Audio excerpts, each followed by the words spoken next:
پرانی خستہ حال حویلی میں جو شہر کے کنارے پر موجود تھی، ایک بھوت پرستی کا پردہ پڑا۔ کہا جاتا تھا کہ یہ حویلی کئی دہائیوں سے لاوارث پڑی تھی، وقت کے ہاتھوں بوسیدہ ہو کر رہ گئی تھی۔ اس کی مسلط موجودگی نے آس پاس کے منظرنامے پر سایہ ڈالا اور شہر کے لوگوں نے سرگوشیوں اور غیر واضح مظاہر کی کہانیاں سنائیں۔ تجسس نے بہادر دوستوں کے ایک گروپ کے دلوں کو اپنی لپیٹ میں لے لیا، جنہوں نے ایک چاندنی رات کو حویلی میں جانے کی ہمت کی۔ سٹیل کی ٹارچ اور اعصاب سے لیس، انہوں نے کڑکتے ہوئے سامنے کے دروازے کو دھکیل دیا۔ خوفناک اندھیرے میں قدم رکھتے ہی ان کی سانسیں ان کے گلے میں پھنس گئیں۔ اندر کی ہوا نمی اور غفلت کی خوشبو سے بھاری تھی۔ خوب جالے نازک ٹیپسٹریوں کی طرح لٹک رہے تھے، مسودے میں آہستہ سے ہل رہے تھے۔ دھول کے ذرات اپنی ٹارچ کی شہتیروں میں رقص کرتے تھے، جس سے فضا میں ایک دوسری دنیاوی خوبی شامل تھی۔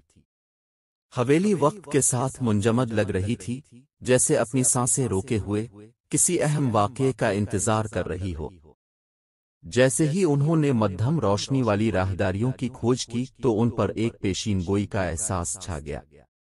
سرگوشیاں ہوا میں پھیلی ہوئی لگ رہی تھیں، ان کا ماخذ نامعلوم تھا۔ قدموں کی آواز دور دراز کے کمروں میں گونج رہی تھی، جو ان کی ریڑھ کی ہڈی میں کانپ رہی تھی۔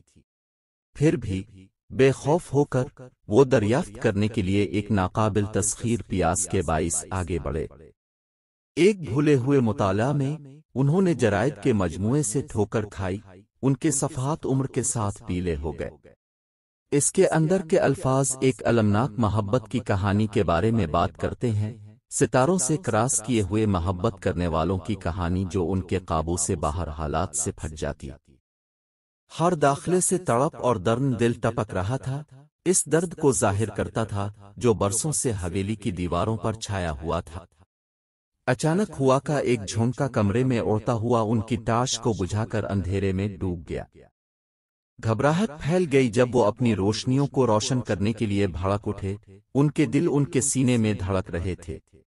اور پھر اندھیرے کے درمیان انہوں نے اسے سنا، ایک پیانو کی نرم اداس راگ۔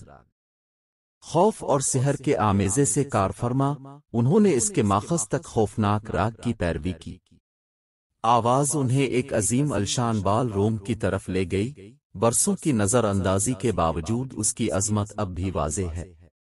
وہاں ایک آسمانی روشنی میں نہائے ہوئے ایک پارباسی شخصیت کھڑی تھی، انگلیاں خوبصورتی سے پیانو کی کنجیوں پر سرک رہی تھیں۔ وہ خوف زدہ ہو کر دیکھتے تھے جیسے بھوت موسیقار بجاتا ہے، ہر ایک نوٹ جذبات سے گونج رہا تھا۔ موسیقی نے کمرے کو بھر دیا، ماضی کا وزن اور کھوئی ہوئی محبت کا درد۔ یہ ایسا ہی تھا جیسے بھوت کی موجودگی نے بھوت بھری دھنوں میں سکون تلاش کیا، اپنی کہانی سنانے کے لیے ایک بے چین التجا یاد رکھی جائے۔ تلخ منظر کو چھو کر ایک دوست آگے بڑھا، ان کی آواز کانپ رہی تھی۔ تم کون ہو؟ تمہیں کیا ہوا ہے؟ شکل نے نظریں ان کی طرف موڑیں، آنکھیں غم سے بھر گئیں۔ اور پھر ایک آواز کے ساتھ جو عمروں سے گونجتی تھی، اس نے اپنی کہانی بیان کرنا شروع کی۔ اس میں محبت کی ممنوع، بکھرے خوابوں اور مختصر زندگی کی بات کی گئی تھی۔ حویلی اس کا ابدی ٹھکانہ بن چکی تھی، اس کی روح ہمیشہ کے لیے اس کی مقدس دیواروں میں پھنس گئی تھی۔ کہانی کھلتے ہی دوستوں کی آنکھوں میں آنسو آ گئے۔ انہوں نے محسوس کیا کہ وہ تاریخ کے ایک ٹکڑے کا مشاہدہ کر رہے ہیں، ایک ایسی محبت جس نے خود وقت سے انکار کیا تھا۔ ماضی کو سمجھنے، ان دیواروں کے اندر بسی ہوئی زندگیوں کو عزت دینے کی بھوت پرستی ایک دعوت بن گئی تھی۔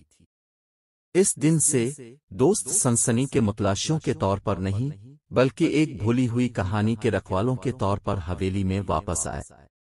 انہوں نے دیواروں سے سرگوشی کی کہانیوں کو احتیاط سے دستاویزی شکل دی اور انہیں قصبے کے لوگوں کے ساتھ شیئر کیا، اس بات کو یقینی بناتے ہوئے کہ بھوت پریت کو ہمیشہ یاد رکھا جائے گا۔ آخر کار یہ حویلی خوف کی جگہ بن کر رہ گئی اور ماضی کے بھوتوں کی پناہ گاہ بن گئی۔